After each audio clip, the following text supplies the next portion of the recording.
Hello, and welcome to the Rebel and Reawaken podcast.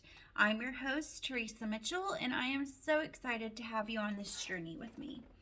I am a freedom mindset and recovery coach. I empower resilient people in recovery to cultivate an abundantly fulfilling life in recovery by igniting their passion and zeal for life to create a life they love. I have 17 years sober from methamphetamines and about 2 years sober from alcohol. I have a bachelor's degree in community, family, and addiction services from Texas Tech University. Go Red Raiders! And a master's degree in human services from Lubbock Christian University.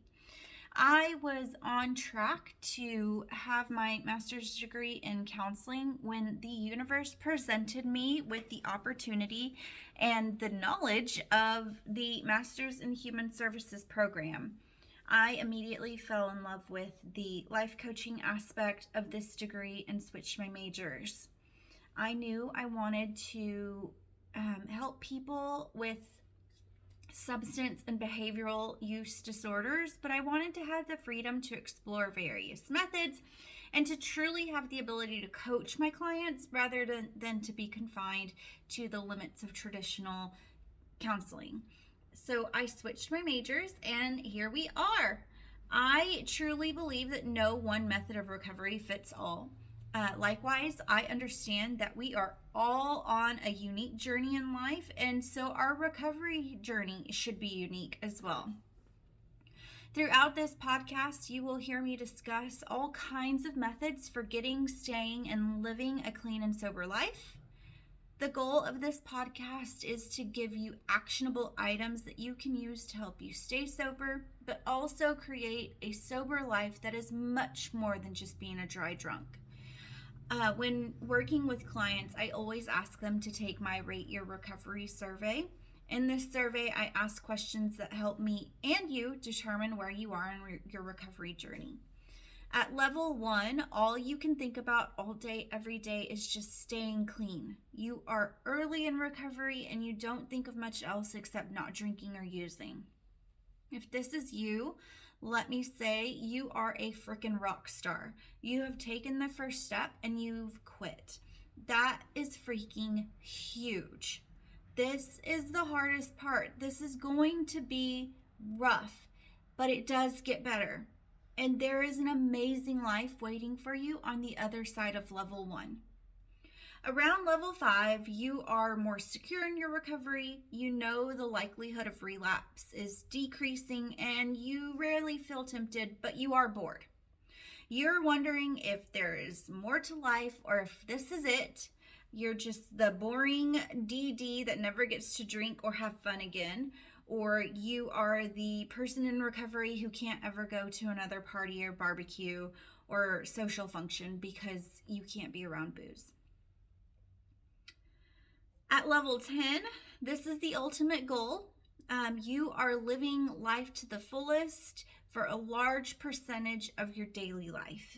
You have fun on a regular basis without missing the booze. You prioritize your mental health and your physical health, and you find ways to give back to other people in recovery or who otherwise are struggling with life. You feel like you know your purpose and you aren't living life on autopilot. And it feels amazing to feel feelings to the fullest, the good, the bad, the ugly, without having to run to booze, behaviors, or drugs to cope with the feelings. My goal with this podcast is to help those of you in levels 1 through 5 to increase your level by giving you tools that you can use exactly where you are, and to help those in levels 6 to 8 achieve a consistent 9 through 10. We will talk through activities and resources that will actually help, and we will meet people who have been exactly where you are and who are currently cultivating an abundant life in recovery. If you're new to my community, the Rebel and Reawaken community, and you haven't already done so, I invite you to take the Rate Your Recovery survey. It'll be linked in the show notes so that I can get to know you and you can see where you are on your recovery journey. All right, so let's hop into this week's helpful tool. At the beginning of each episode, I will explain exactly who the tip is for based on the recovery scale. And this tip is great for anyone on the recovery scale from a 1 to 8 who feels like they need something to do to distract them from the cravings. They just want to have a little bit more fun in life, or they are trying to find things to do to energize them because they're feeling sluggish with their day-to-day life or feeling burned out, or who just want to find a new hobby and do some self-exploration. As adults, it is so easy for us to lose our sense of self. We forget how to make ourselves happy because we spend so much time taking care of others. At work, we're constantly focused on making sure everything is done and that we're doing our best. At home, our focus is on making sure our animals, our kids, our friends, our family, our spouse, making sure they're all taken care of. Then, when we do something outside of the everyday mundane, it's usually out of obligation, like a birthday party, a baby shower, a bridal shower, a bachelor party. Like, these are things that you do simply because you're a good human and you're there for your people. But how often do you do something simply because it brings you joy? Do you even remember what brings you joy? When was the last time you felt true childlike wonder and joy because of something you chose to do for yourself? If I had to guess, I'd say it's been a while. Did you know that your downtime can be used to energize you? Yes, you can actually partake in activities that not only help you decompress, but also refill your emotional cup. So I ask, what do you do for fun these days? Are you even having fun? Are you consumed with anxiety, fear, worry, boredom, complacency? Are the things that you do with your downtime simply numbing your brain for a moment so that you don't have to think about all the other crap in life? Or are they actually refilling your joy cup? If your downtime isn't leaving you feeling refreshed, energized, and ready to tackle another day, then this exercise is for you. It's called Remember When, and I want you to think back to when you were a child. Okay, so time out here. For some of you, this may bring up thoughts of trauma or abuse. If that's you, during this exercise, I want you to think back to your best memory. I know that traumatic childhoods, that it's nothing to take lightly, but I want you to think back to the time that you felt the safest. If you experienced some serious trauma, you may have dissociated from time to time. What that means is, like, you floated off into another universe, into your make-believe universe, and pretended that you weren't in the here and now, so that you didn't have to deal with what was going on in your world at that moment. That's okay. That is a coping mechanism that traumatized children use, and it is okay. So if that is something that you experienced, maybe that's where you go with this. And remember where you went when you dissociated. Where was that make-believe world that you went to, and what did you do in it? So for everyone else who did not experience trauma as a child, yours may be like when you played football with a neighbor, or went skating, or rode bikes in the woods, or read under a tree, or any number of things. I just want you to think back to that time when you felt true joy, when you felt excitement and you had fun doing something. If you're somewhere where you can write, I want you to write down the answers to these questions. If you're driving, make a mental note to come back and write them down later. But I want you to remember back to when you were a kid. When I was a kid, my favorite toy was, I remember being most excited when I used to love to play blank. I used to pretend to be. When I was bored, I would. So my answers are, when I was a kid, my favorite toy was kitchen and food toys. I remember being most excited when I got new play food. I used to pretend to be a teacher or a secretary.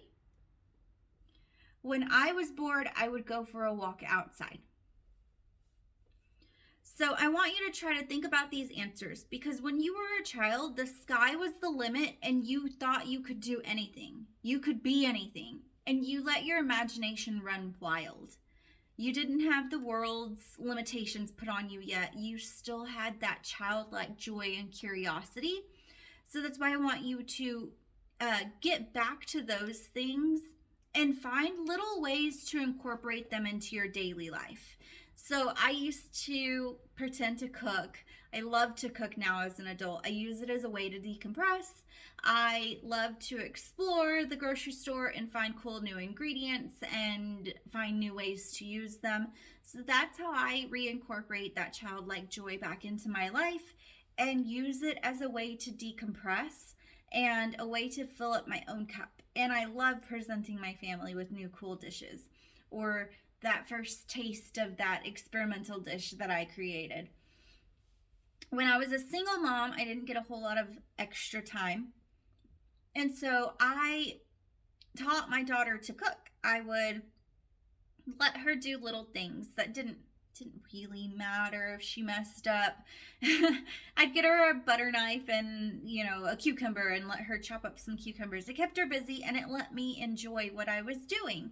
And now she likes to cook and she likes to explore. So do not give me the crap excuse that you don't have time to do these things, because we all have the same 24 hours in a day. You make time for what is a priority, and it is time to start making yourself a priority. So I want you this week to prioritize yourself for at least 30 minutes.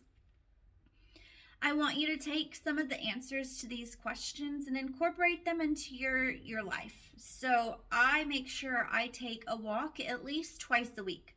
I like to do it every day, but I don't always have time. So at least twice a week, I go out for a nature walk, even if it's just around my own block. But that's how I reincorporate childlike joy into my life, is by cooking or going for walks. Maybe for you, it's throwing on some roller skates and skating in the driveway for 10 minutes. Maybe it's getting an adult coloring book and sitting on the couch, and instead of scrolling mindlessly through Instagram for 2 hours this evening, you actually color. Maybe you get a coloring book and you color with your kids. I just want you to choose you for 30 minutes this week. It doesn't have to be all in one day. It can be 5 minutes here, 5 minutes there, but truly choose you for 30 minutes this week. Choose something that you know you love to do and do it for a few minutes this week. So I hope that you find ways to get back to yourself this week. Remember what used to set your heart on fire. Remember those things that brought you childlike joy, and incorporate them into your week this week. So that's it for this week's episode. I hope you will stick around the Rebel and Reawaken podcast, where we are rebelling against boring life and reawakening our mind, body, and soul to create a life that we love. So be well, be safe, be kind to yourself, and may you find joy this week. If you are interested in joining our group coaching session, where we walk through these exercises more in depth and have actual handouts and information for you to do each week, there will be information linked in the show notes below. or if you are ready to dive in head first and do one-on-one coaching, there will be a link below as well. Have a great week.